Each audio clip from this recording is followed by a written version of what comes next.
go. Hey YouTube, I'm Steve. I'm Ben. And this is Whiskey-N-Cigars, back at you with another video. Hope you enjoyed our last video. I hope you watched it. If you did, give us a thumbs up, a like, and let us know. On this video, we're still not doing any smoking because I got the ventilation fan in. But I forgot to order the installation kit, so I can't install the ventilation fan until I get the installation kit. So that's on order. When it comes in, then we will install the ventilation fan and then we can smoke cigars in here. But until then, we're just going to do whiskey reviews. And today, another one that neither Ben nor I have tried is Belle Meade Sour Mash Whiskey Straight Bourbon. Aged to perfection. 90.4 proof, so slightly stronger than the last one we did.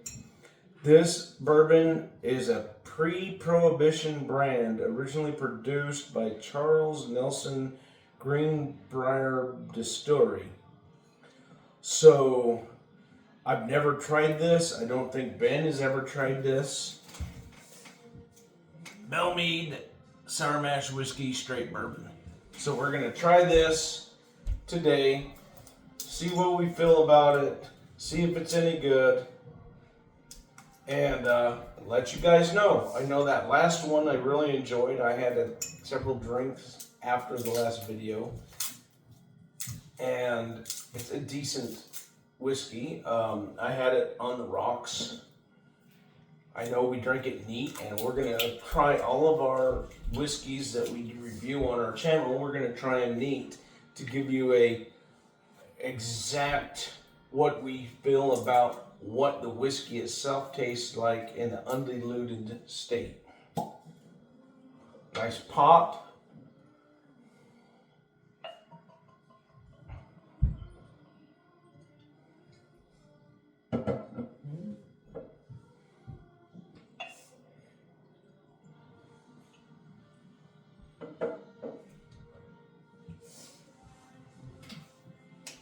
So with that, let's aerate it a little bit here.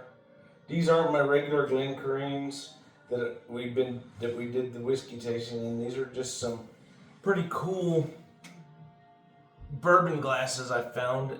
They're octagon shaped. They go to a point like a gemstone or something. Very rarely use these, but I figured they'd go nice to, do some reviews with these, since I only got the 2 Glencairns and they're up in the dishwasher right now being washed, since I have used them. So, ooh, that doesn't have the strong alcohol taste like that last one the other day. Nope. I mean, you can smell the alcohol. It doesn't have as strong of a woody note. Smells very smooth, almost sweet and caramely to me. Yeah, and this one is a 90 proof as well. 90.4. 90. So it's just a little bit stronger than the last one. Yeah. All right. Let me give it a little taste.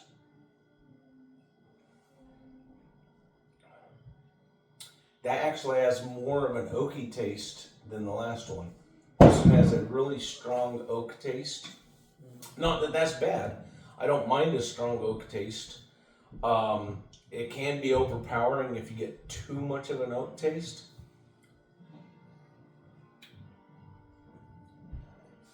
Yeah.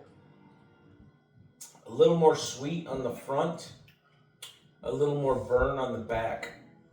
The middle flavor, I wouldn't say it's not caramely. It's more of a, how would I put that? More of a charred flavor, almost smoky.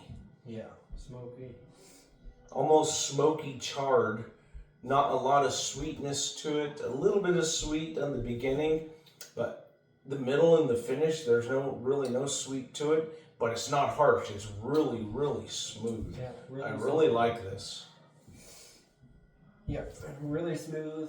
I like it better than that small batch that we had last time. Yeah, right on the start, when you first take a sip, you get some sweetness right on the start, but then that oak hits you, and then it goes into like a smoky char flavored, and then it finishes off with a really light, mellow alcohol burn. Really good. I would really suggest this to somebody who,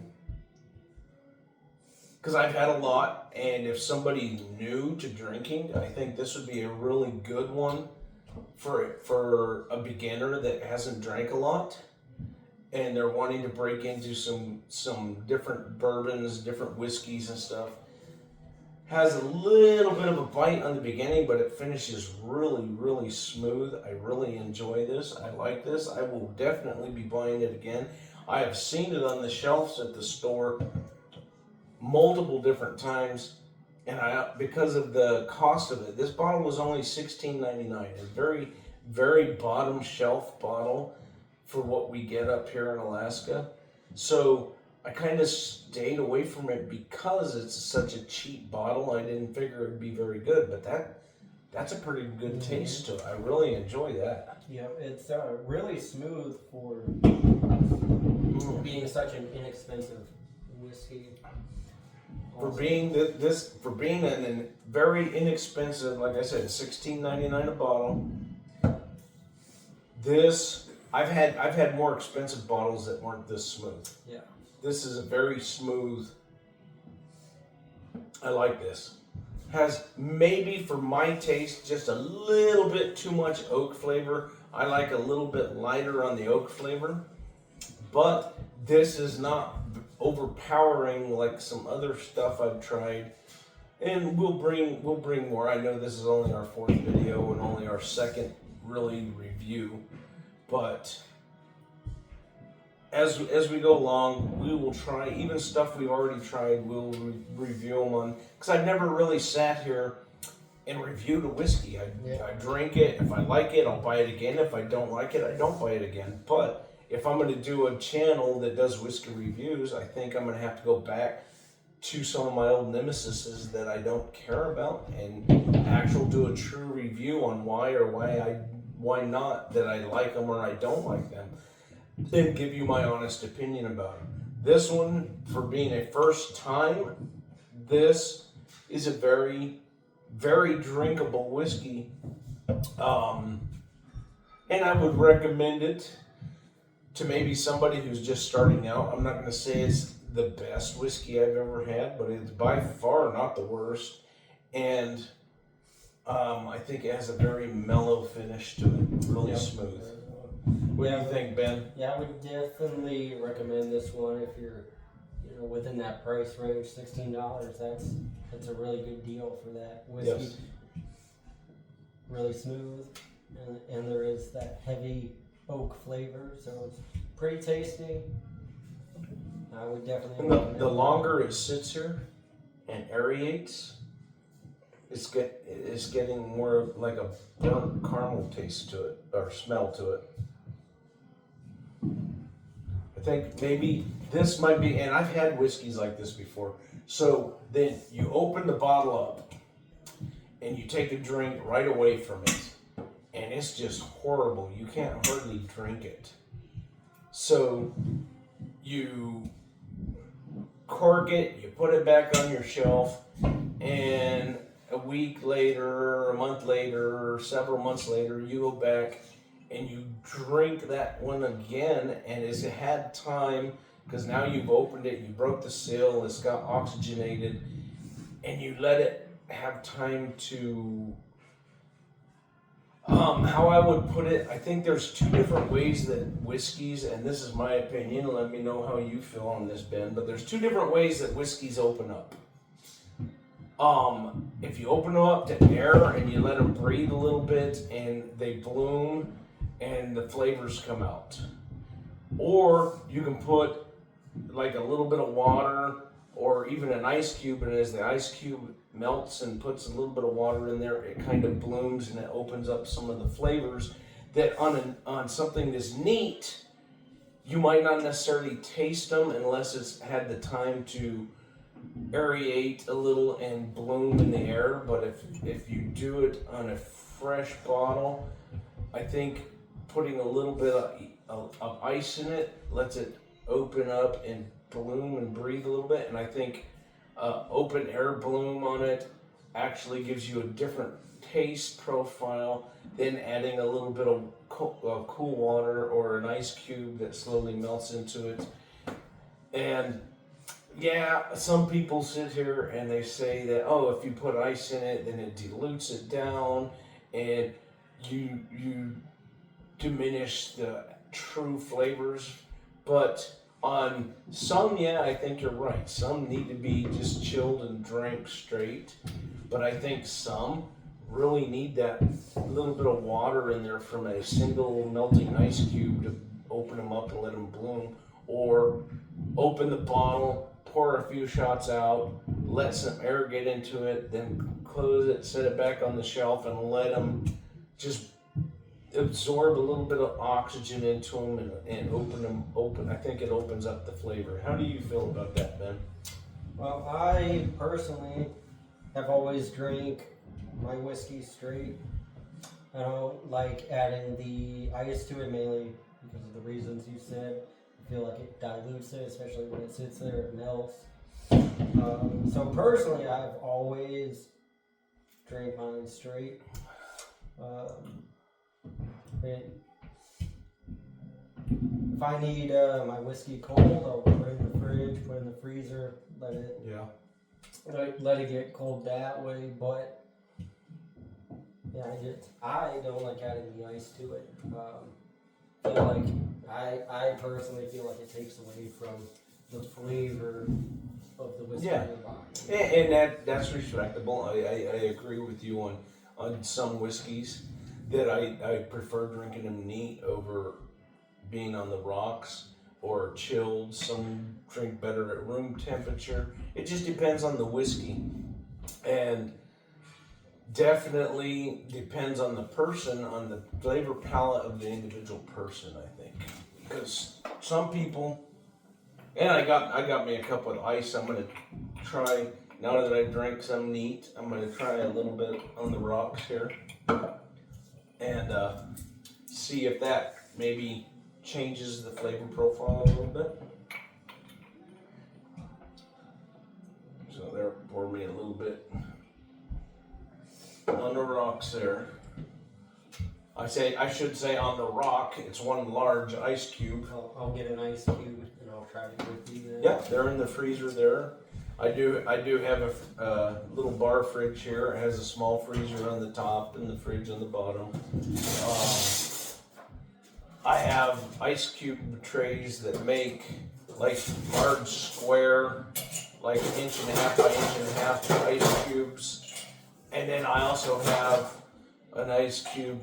I have a couple of ice cube trays that make like 2-inch diameter balls. This one is just a large square.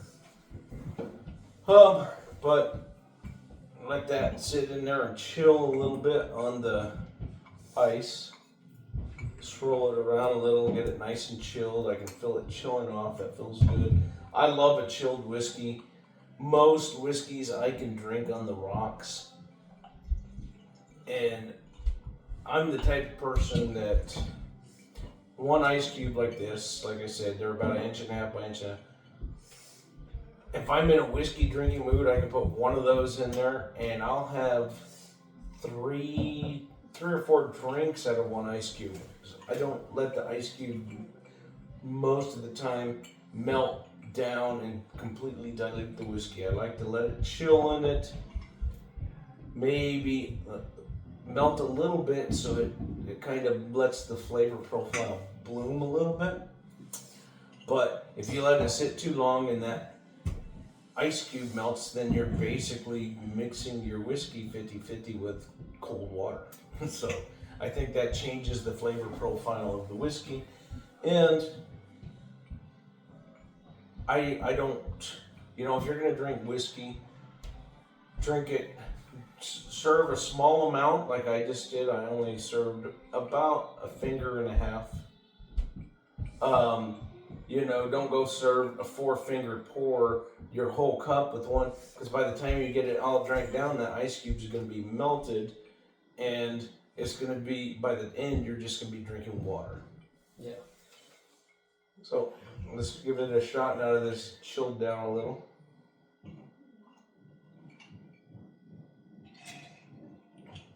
Oh, I think that really opened it up to me.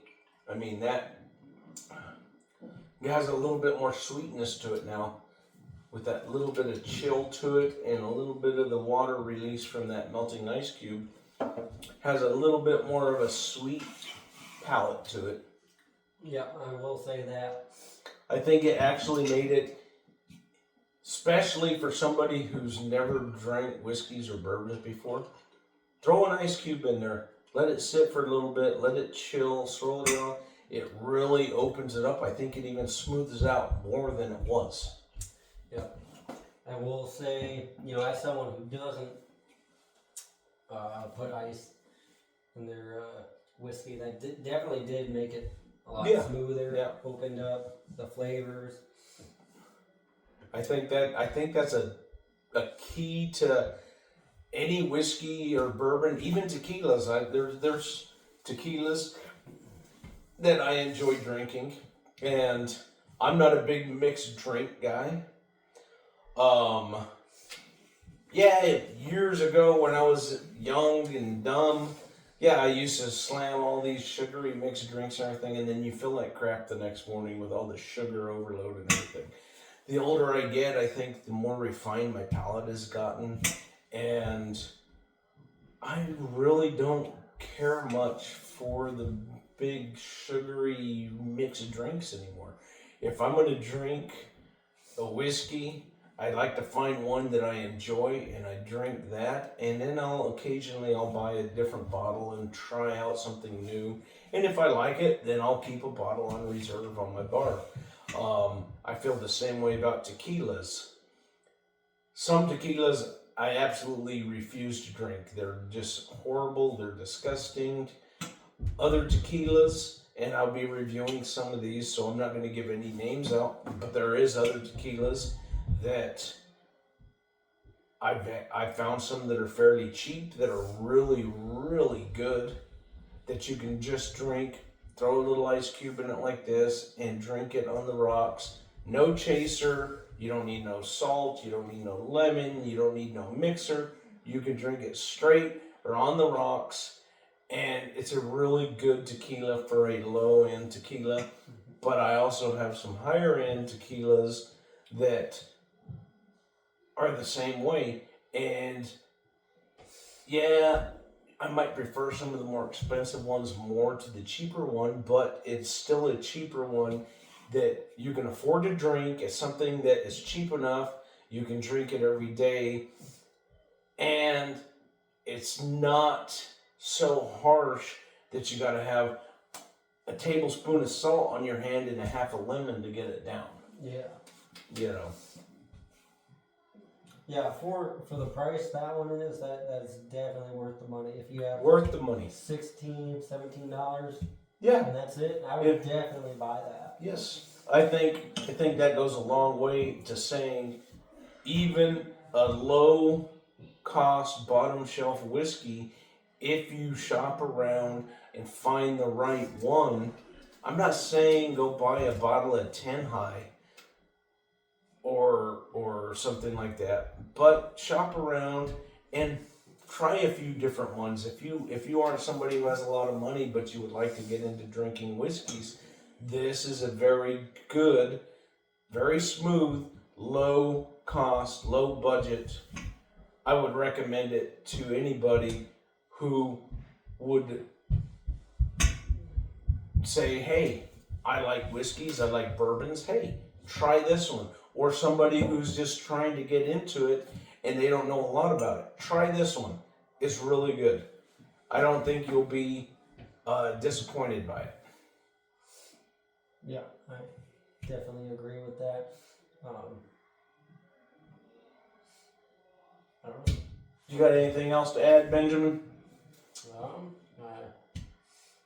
I guess not. No? All right. So if you enjoyed this video give us a thumbs up, like, share, subscribe, tell your friends, leave comments. If there's anything that, if you've tried this before, let us know how you liked it. If there's something that you've seen that you would like us to try and review, leave a comment, and we will do our best to try to find it here in Alaska. Sometimes we always can't find everything in Alaska. There's whiskeys up here that I've looked for a couple of years to find them before I could get a hold of them. And I'd buy a bottle, and then that is the only bottle I've seen, and it's been several years since then. One of them being, and I wish I could get a bottle of this to review for you guys, but I searched for a bottle of Eagle Rare for 2.5 years, and I even had friends of mine looking for it. And a friend of mine finally found a bottle of it, and he bought it for me, and I drank it, and I enjoyed it. The bottle's gone now. I have the empty bottle as a remembrance of, hey, I've had this whiskey before, but I've never found another bottle, and that was 2 years ago when I had this bottle. So it took me in a 4.5 year span now, from the time I started looking for it till now, where I'm still looking for another bottle of it. I've had one bottle. There are certain things you just don't find up here in Alaska. So, with that being said, like, share, subscribe, leave comments, and we'll see you next time.